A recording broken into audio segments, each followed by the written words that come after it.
She also speaks Seagull. It's a secret that I've killed to protect in the past. Caw-caw! This is the intro song to the podcast King of the What Now. Join us as we go on a journey, going to talk about pirates, battle and adventure. We think we're pretty funny, we hope you will too.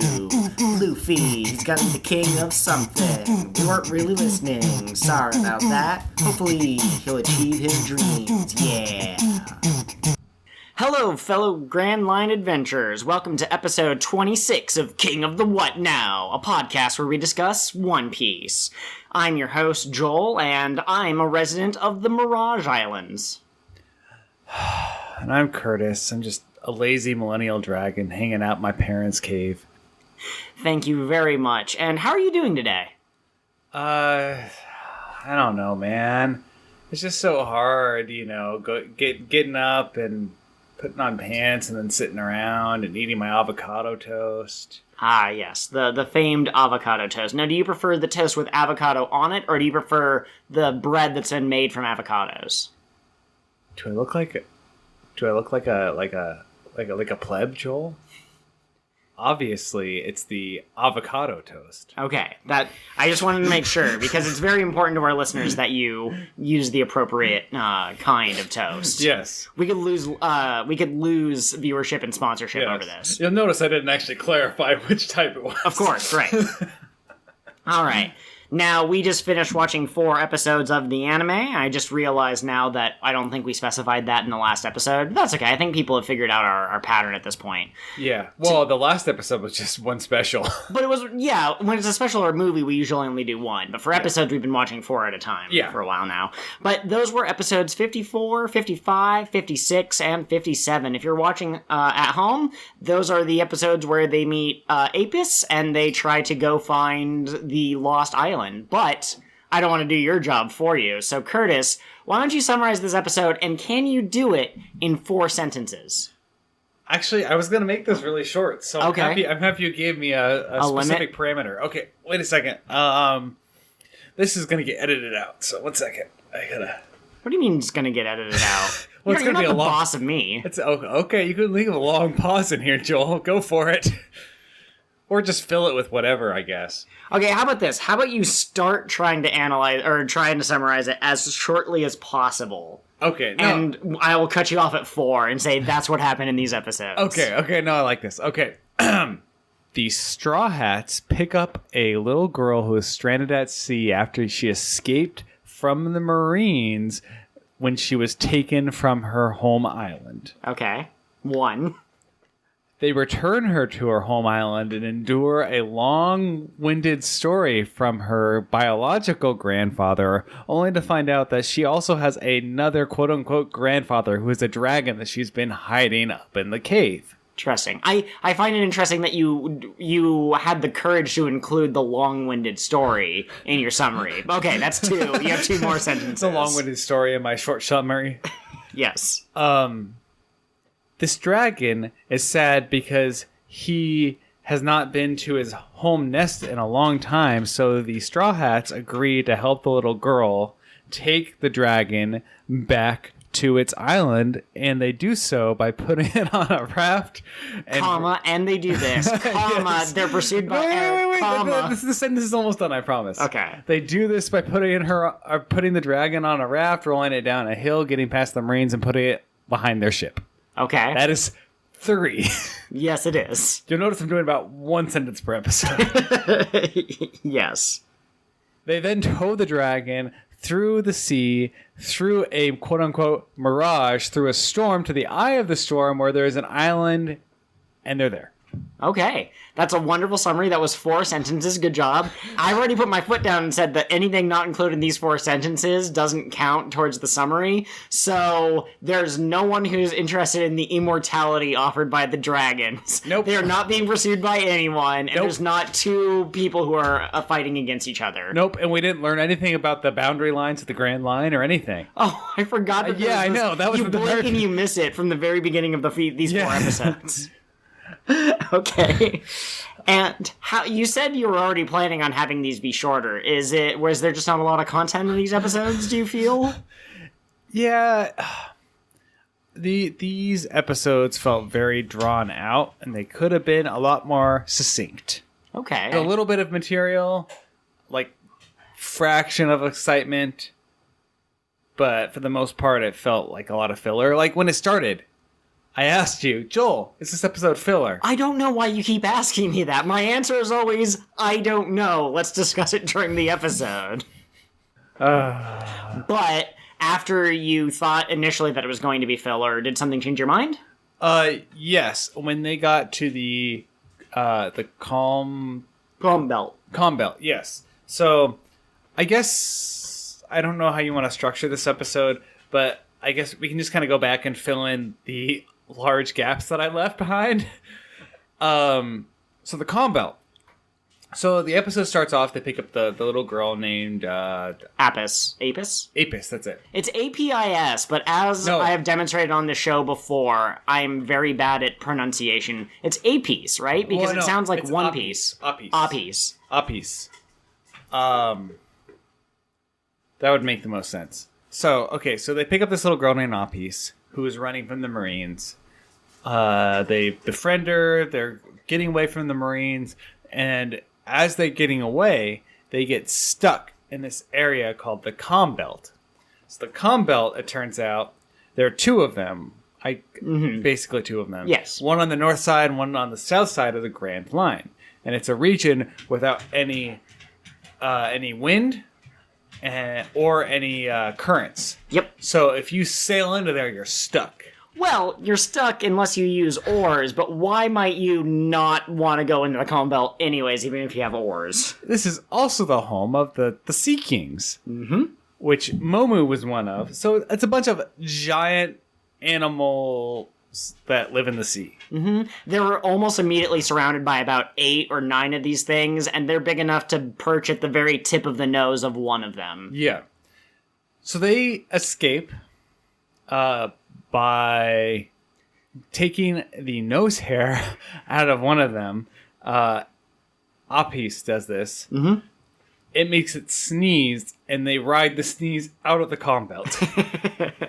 Which is also quite convenient because the Marines who were chasing and wanted to capture Apis, they did not go into the Calm Belt because that's a scary place. So they turned around and left, and in the time it took them to cleverly engineer their escape, they managed to basically shake the Marines off their tails. Yeah. So the Calm Belt, I think, is somewhat important. It explains why you can't just sail straight into the Grand Line. So the Grand Line, from what I've gathered, is the equator region of the world, right? Yeah, more or less, that's fair. So logically, it'd be like, well, I just sail south and I get to the Grand Line. But no, you can't do that because you end up getting stuck in the Calm Belt. And same if you're south of the Grand Line, you can't just sail north because you'll get stuck in the other Calm Belt.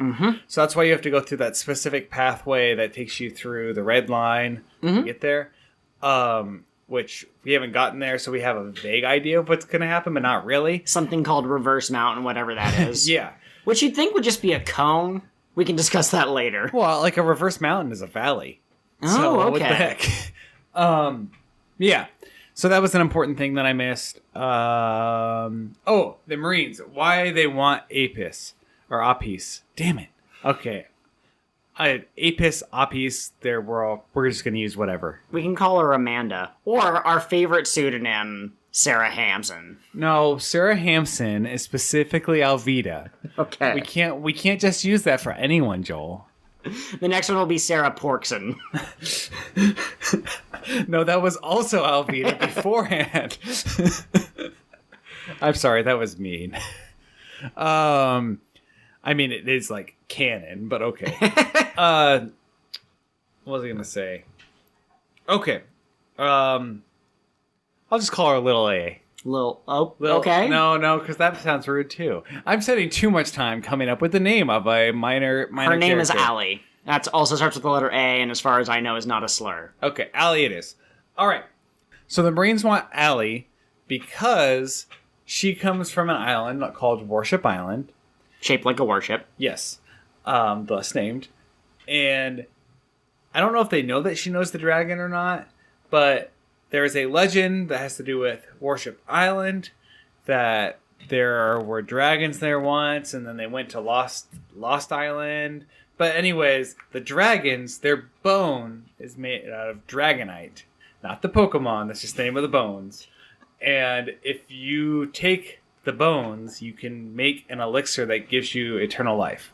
Yeah. And there's two different marine powers that, well, not marine powers. There's the leader of the 8th branch, who I can't remember if they're a commander or a captain or what, but it's a very large person, and so far they've made little impact on the story. Their name is Nelson, and they seem to be an incompetent leader who believes that they're superior to everyone else, so it's a rehash of Morgan, basically. But they hired a guy named Eric, who really should have been hyped up a little bit more. Mm-hmm. He's a person for hire who was told to go collect APs, but it turns out he has a mission of his own to get the elixir. He doesn't want to give it to Nelson, who is gigantic. It makes Alvida look like a very slim the original Alvida looked small by comparison. Yeah. You kind of just say Eric is a very boring villain's name. Yeah, it's not great. It's like... you got Axe Hand Morgan, which Morgan is okay, but Axe Hand Morgan is awesome. Mm-hmm. And you've got Captain Kuro and Buggy the Pirate. Buggy the Immortal, don't forget that title that they've never referenced again. And then here comes Eric. Okay, that's true. His epithet is the Whirlwind, which is a little bit better, but at the same time, I'm not impressed with him so far. I mean, he would be better if he was Whirly the Whirlwind. I mean, Whirly is a silly name, but it's arguably better than Eric. Okay, fantastic. And does he have any? Whirly. Does he have any special abilities that you want to go into? Oh yeah, so he ate the scythe fruit, or sickle, because remember it sounded like psycho sicko. Sorry. Yeah, it was sickle. He ate the sickle fruit, which obviously allows you to generate winds that cut people. Mm-hmm. Yeah, naturally, of course. That's the obvious thing that a sickle would do. And he uses that ability. He generates a wind, makes several cuts with one wind onto both Luffy and Sanji when they start fighting, and then they run away from the fight with the dragon. So we don't really actually get to see them duke it out with him. The other new Devil Fruit user we didn't talk about is Allie.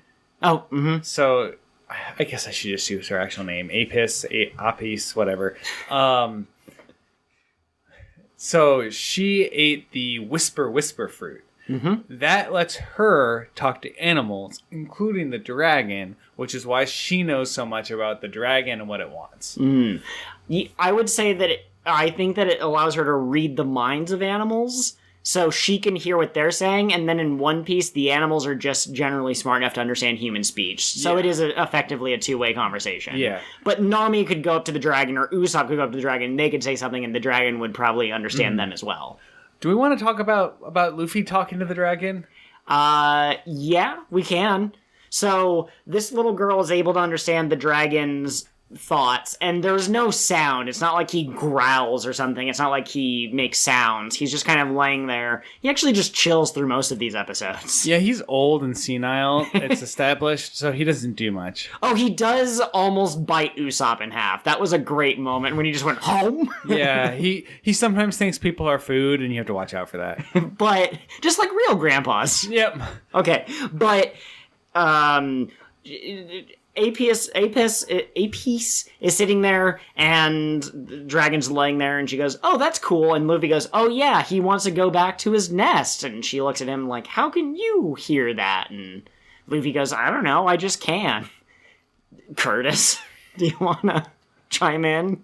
I mean, I guess that's all we know about it. For some reason, Luffy is able to communicate with this dragon. We do not know why. And we don't know what it's evidence of, because it's definitely not a result of the gum fruit. You don't think that stretchiness could relate to understanding millennial dragons? You don't see the connection there? It's so obvious. I mean, maybe gum fruit also allows your mind to be flexible. And so you can read people's thoughts. And in which case, he should be able to read anyone's thoughts. Okay. Really, the gum fruit should be the most flexible of all of the devil fruits.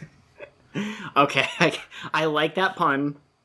I'm going to keep my lips sealed because we still have some more episodes left in this arc. Maybe Luffy understanding the dragon will be part of the conclusion. Maybe it'll be a cliffhanger that they don't answer until later in the series. But it is interesting. Do you think that he can only understand dragons?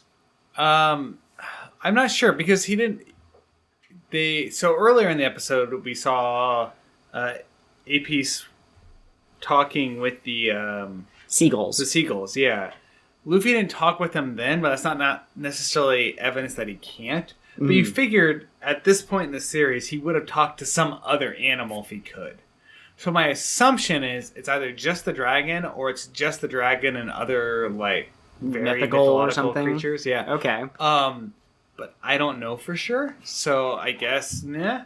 Do you think the dragon could specifically choose people that it wants to be able to hear it? That's a possibility too. So maybe it's not something with Luffy, maybe it's something with the dragon. Mm-hmm. Because the APs did say something about, like, the dragon knows that you're a good-hearted person, so maybe it judged Luffy as worthy, is a possibility. No, that's a good point. And actually, that's interesting because so when they finally get to the island at the end of these 4 episodes, there's a bunch of man-made structures, and I think it's Zora points out, well, this probably wasn't built by dragons. It looks like it was built by human beings. Mm-hmm. So if this is where the dragon nest is, let's just like run on the assumption that maybe the people who used to live there like worship the dragons, sure, or like fell underneath them. They would have had to have some way to communicate with the people, tell them, "Hey, build this stuff for us," right? I guess they could have also just seen them as like holy animals, and so they just built stuff for them that they thought would work. Sure. I don't know. Egyptians did that with the cats and such. Yeah, so I guess it could go either way. Okay. So we should, before we move on for more in-depth analysis of these 4 episodes, we should talk about today's sponsor. Today's sponsor is something that I really want I'm really excited about. So, Chris, right before this podcast, you asked me if I wanted a fruit snack from the kitchen, and I said, yes, please, and then you gently tossed it to me, and you know what happened? It missed. It hit me in the eye. I couldn't catch it. I'm such a dunce, and I said, ow! I still can't see out of my left eye. You threw those fruit snacks pretty hard, despite looking like you had lobbed them gently. Yeah, but on the plus side, you get a cool eye patch now. It really fits the theme of the podcast. Yeah, absolutely. Why don't you come here and I can saw your arm off so you can have the hook that will match thanks. the... Thanks, man. Oh, man. It makes it really fun to go for that handshake when you have a hook for a hand. Well, hello there, sir. Let me shake your... Oh, I'm sorry. Did I stab you? And of course, as always, we don't mean to disparage anyone who had some kind of an accident and had to have a hook for a hand. We just... The idea of cutting off your arm in particular for the purposes of a podcast, that seems like a pretty niche thing to do. I would hope they would have good humor about that. Well, you know what I mean. That they could forgive us for being... Yes. For playing around. Yeah, okay. Continue. Okay. But... So you threw this fruit snack, and I just couldn't catch it. I'm such a moron. So there's the fruit snack throwable company that has approached us, and they offered me some of their products, and it's revolutionary what they're doing. They're combining the act of tossing or throwing food with the act of eating them. So the newest product is the boomerang fruit snack. You unwrap it, you throw it, you catch it as it comes back to your mouth. What could possibly go wrong? I don't see anything that could go wrong with that, Joel. It certainly hasn't yet for me. No, absolutely. And you have to sign a waiver when you get a product, when you go to the store and you buy a box of these, but that's really the same as like signing the receipt or something like that. It's really just part of the checkout process. It has nothing to do with any possible injury. And I mean, really, that's how you're getting a good quality product. Like, whenever you go to the grocery store and you don't have to sign a waiver, you're just not living life. Crap. You're buying crappy food right there. If you're not signing something, you're not getting quality. You need to live a little. You need to get food that can be thrown. Now, of course, there's also the products that were first rolled out in Sweden, which are now getting a global release. I don't know why I picked Sweden as an example, but it started in Sweden. It's now being available to all global customers. Fruit snack footballs and fruit snack frisbees. So now you can tell your friend to go long, you toss it, they catch in their mouth. You think their mouth isn't big enough for the football? That's just an assumption. You can't tell until you've proven it. Yeah, I mean, I've seen videos of people fitting this whole thing in their mouth. No, they cut off the video after the person's face turns blue. Oh, okay. But I'm sure they power through. Yeah. It turns blue because of the blueberry. Oh, yep. That actually, the blueberry the blue raspberry is my favorite flavor. Blueberry is number 2. Mm-hmm. So long as it's blue, it's a good flavor. That's what I've always been saying. Mm-hmm. You've had a chance to try out a couple of these flavors. Do you have a favorite? Yeah, mine is still the Boomer Mango. Okay, absolutely. That's a really good, that's like their first one they ever rolled out, and it's still popular to this day. It's got staying power. I wrote to them and I was asking them if maybe they could come out with like a peppermint flavored one for the holiday season in December that's coming up. That could be a good stocking stuffer. You know, your little nephew and niece, they think they got a football and they're so excited, but then you tell them you can eat that and their excitement just doubles right then and there. I mean, you can just be just like Luffy. You can eat it. Any inanimate object, you can eat that now. Yes, I believe that they're trying to expand their market and they're trying to basically create a new niche, a new subsection in the market, and that is edible non-food items, and these are going to be the first 3 on there. They've also given me a sneak peek. I'm not supposed to mention this, but they're also going to be rolling out fruit-flavored baseballs and tennis balls that you can load into one of those launchers. So now you can have deliciousness at 90 miles an hour. Oh, wow. That's great. It's just revolutionary. It's going to change the way that your mouth feels after eating a meal. Very safe, too. Yeah. You have to sign a waiver of those things anyways, right? That's what I've been told. Well, and you know how, like, I don't know if you have this, but when I drink a milkshake, part of the fun of the milkshake is, like, the fight you have trying to suck it through the straw, right? Okay. Like, it's that like, physical exertion in your mouth trying to suck that milkshake up. So, I mean, it's the same thing with these tennis balls, I would assume. Like, part of the fun is getting hit in the face at 90 miles per hour with the fruit tennis ball or baseball. Yes, and we have to take this to the next logical conclusion. 2019, check it out. Fruit-flavored paintball pellets. You can just shoot them straight into people's mouths. Are those not edible already, Joel? No, I don't think so. Oh, I've been playing paintball wrong all this time. That explains the disgusting flavor. I was like, what is this flavor? You thought you had something wrong with your taste buds, the way that you can't quite see colors, all that, every single time. Yeah. Especially after I ate all that paint. All right. So go to your supermarket, check online, go to the fruit snack. Ooh, geez, I need to write these stuff down. The Fruit Snack Throwing Company. They have all sorts of different flavors and all sorts of different throwing apparatus. Yeah, and watch in your local store because I'm sure they will soon have a whole aisle dedicated just to edible non-food items. Perfect. All right, back to the episode discussion. There's a couple more finer points that I'd like to circle back onto, but first I'm just dying to know. You said that it felt like filler and then it stopped feeling like filler. So overall, what percentage would you say felt like filler? Let me think. You're going to have to show your work. It has to be an exact estimate. Okay. So, non-filler items. We've got the little girl and her connection to the dragon. Okay. We've got, I'm going to say both Eric and Nelson. Okay. Are non-filler. Mm-hmm. We've got the calm belt. Mm-hmm. And I'm going to say the Mirage and Lost Island. Okay. I'm going to count those as once. That's 5. That's 5 portions. Mm-hmm. Things that could be filler. The long speech by the grandfather where he describes the lineage of the Dragon Kings. Starting all the way back at Generation 1 and getting to like 2000 by the time he fell asleep in the morning. Yeah, so I'm counting that as 1. I'm going to say...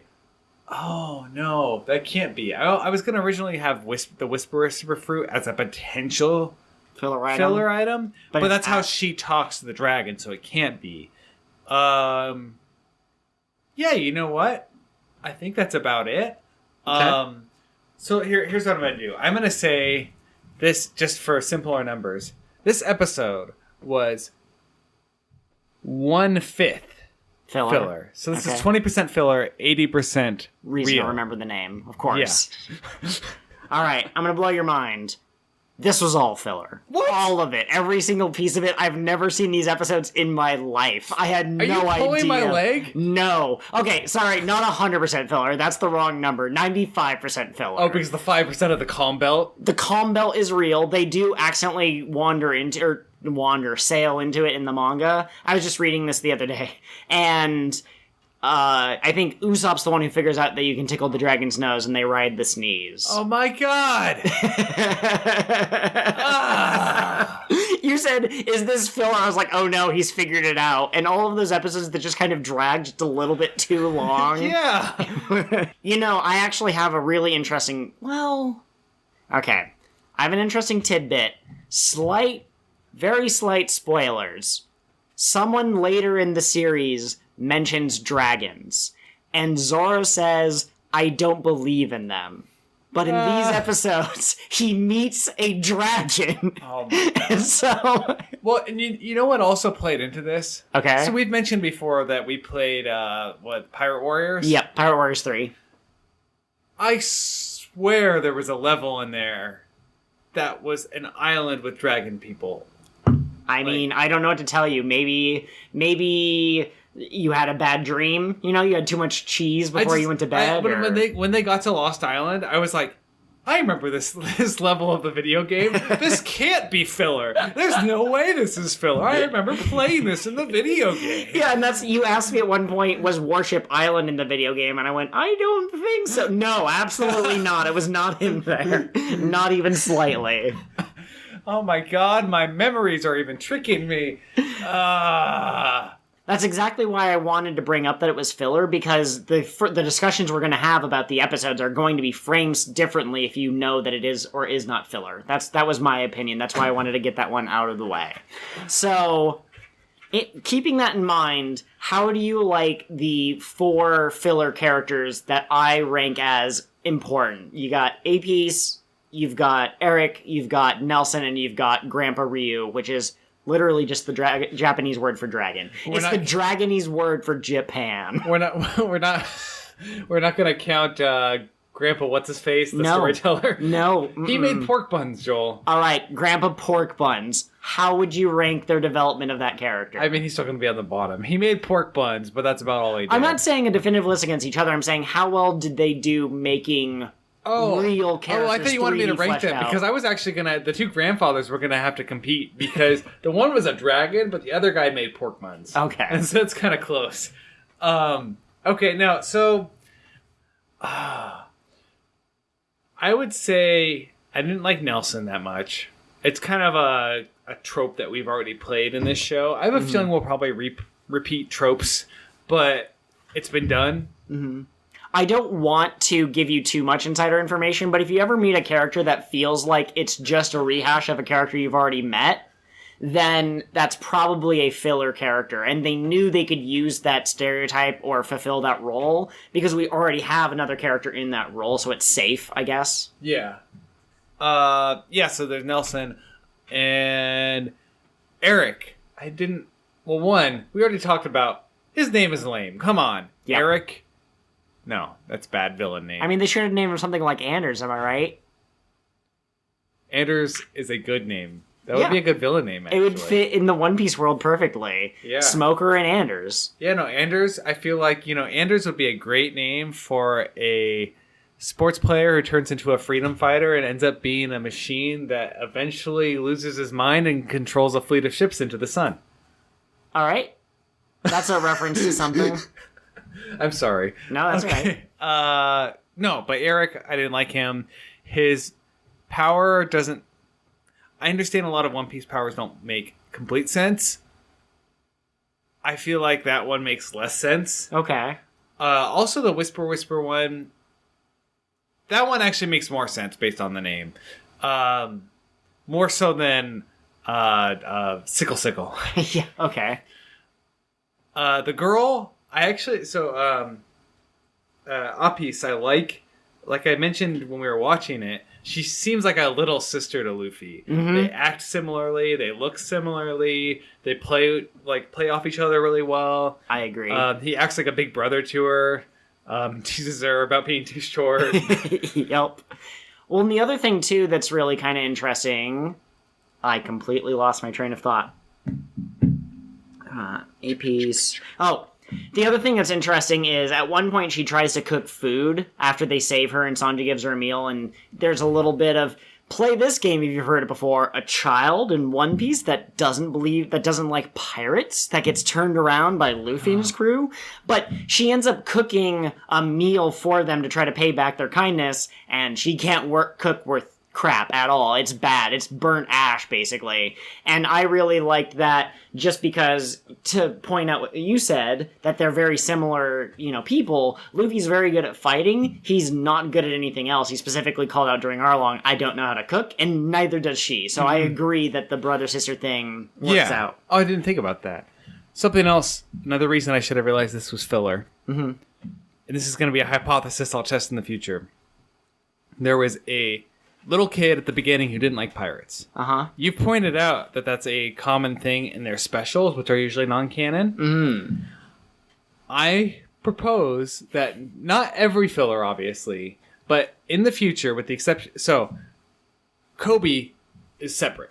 Okay. He's the first one. He's the genesis of that trope. He's also the audience viewpoint introduction to the world, so it makes sense. Post-Kobe...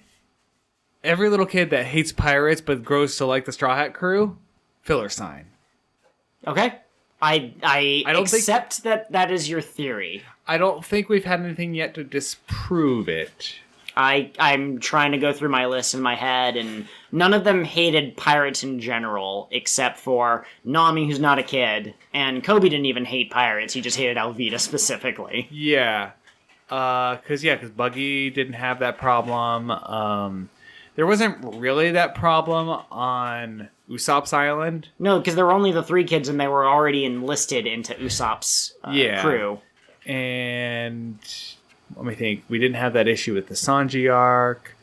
Or I think the they Nami cooked arc. any of the kids that were in the Sanji arc. Yeah, basically. I don't think that was a problem anywhere else. Yep, I would completely agree. Okay, we'll test that in the future. So far, we follow a trend. I'm not saying that that's always the trend. I know it might not hold, but we'll see. Okay, so you now have a new litmus test that you can do. Can I just say, Grandpa Ryu was very boring. I was expecting something from him. Oh, yeah.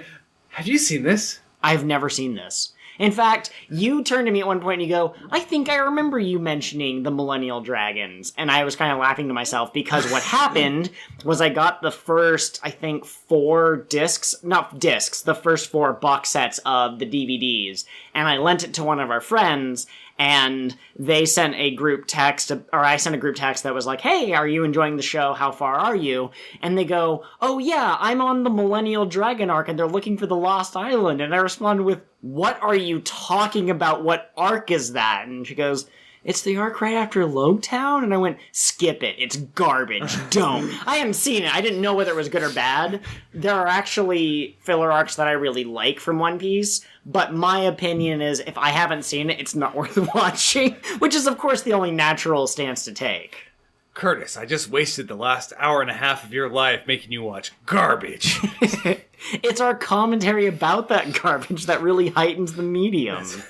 It also makes you appreciate how much work and energy goes into other parts of the story, because the people who write the filler arcs aren't going to be able to tie in all of these different plot threads unless they work very carefully and closely with Oda. Yeah.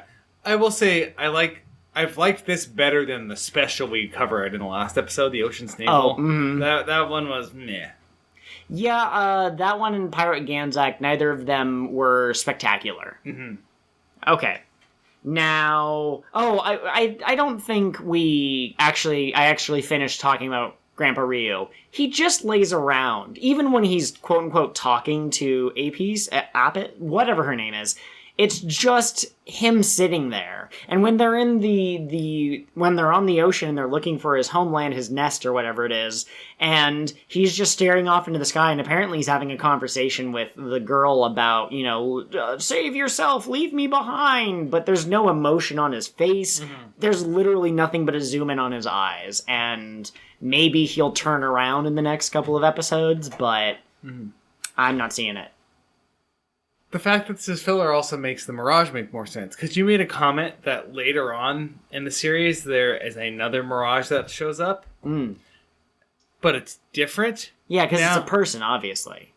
It's Senor Mirage. And he wears a sombrero. And his power is the ability to create mirages.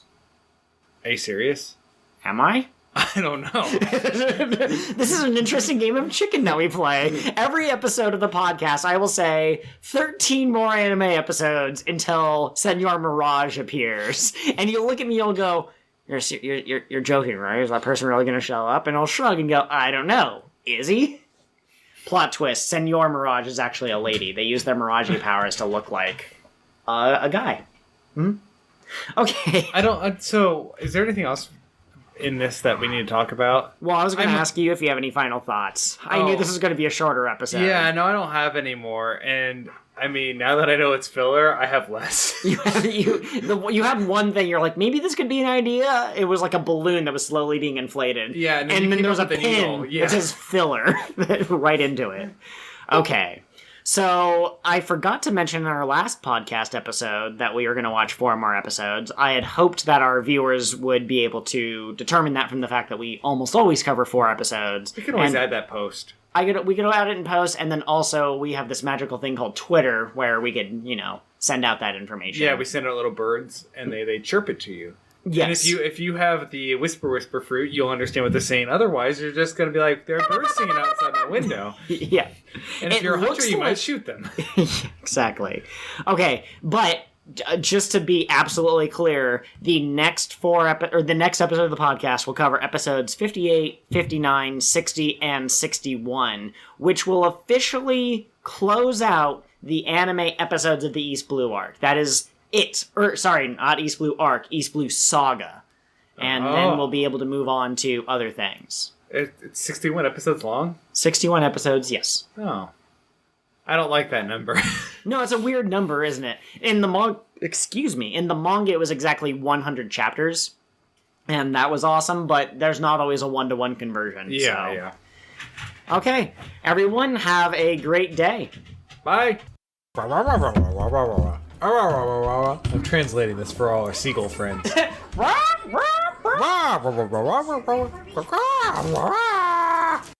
So ends the next leg of the King of the What Now adventure. We're sad to see you go, but we'll be here next week. If you crave some social interaction with us in the meantime, you can find us on all sorts of different media. We have Gmail, Patreon, and Tumblr. All of those are King of the What Pod. King of the What Pod at gmail.com, patreon.com/King of the What Pod, kingofthewhatpod.tumblr.com. Our Twitter handlers are a little bit different. You can reach me at KOTWN_pod. And you can contact me, Curtis, at Pirate Co-host.